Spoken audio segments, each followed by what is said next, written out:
Dan. Thank you for coming today. I feel like I've grown up with you, so this is a real honor. But thank you. I've really enjoyed your videos that you've been doing with your grandson, Martin, and I love watching them. And I think I probably speak for everybody here that has lost their grandparents, that I would do anything to have that time back with him. So I would really like to know what the biggest thing that you've learned from Martin is on your road trips, and alternatively, what you think the biggest thing that he's learned from you is. All right, thank you, and I could make that out very well. Thank you. No, I appreciate it. Well, I have two grandsons. Martin is my eldest grandson. He's now 20. When we took the trip last summer, he was 19. And my younger grandson, Andy, is 16. This trip was not designed to be a trip for social media. It was an effort to have some bonding time, grandfather to grandson.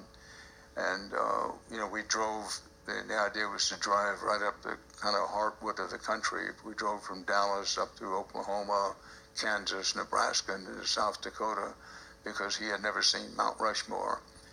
I learned so much on the trip, and I'm not talking about superficial things such as getting a better education in rap music. I'd like to think I gave as much as I got, because he probably listened to more Hank Williams than he wanted to.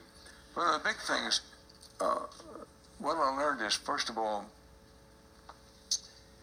how interconnected with the world Martin and many of his friends feel. What do I mean by that? Very interested in what's happening in the world around them, not just what's happening in the United States. He had a lot of questions about North Korea, a lot of questions about Iran, wanted to know about Lebanon. He knew that I'd worked in Lebanon over the years. Wanted to know more about Russia and their expansion in the Arctic. I was really surprised, and it turns out these are things that he discussed with his friends. We discussed, he's very interested in what he calls the underreported stories.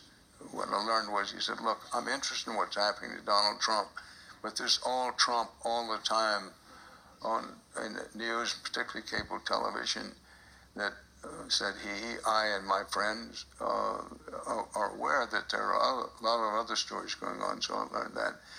But I also learned the depths of Martin's idealism, that he is, naturally his grandfather will brag on him, but you asked me what I learned on the trip, that his idealism is intact, and we talked about how to keep it intact, because he's still young. He's going to have the tough days. He's going to have some sunshine, but he'll have some showers, and how you keep that intact, and we talked about it. Those are among the things I learned. It was, again, a humbling experience for me, that Martin and I have always been close, as my other grandson and I are close. But, you stay in the car, most days we're taken up by riding in the car, and we tried to turn the gadgets off as much as we could, turn the iPhone off, turn the radio off. In fact, he said to me at one point, he said, of course I was playing with some of my music, he said, Granddad, with all respect, if I hear Janis Joplin's Me and Bobby McGee one more time, I may go crazy. That sounds like a good musical match situation. So a little rap and Janis Joplin just goes great together.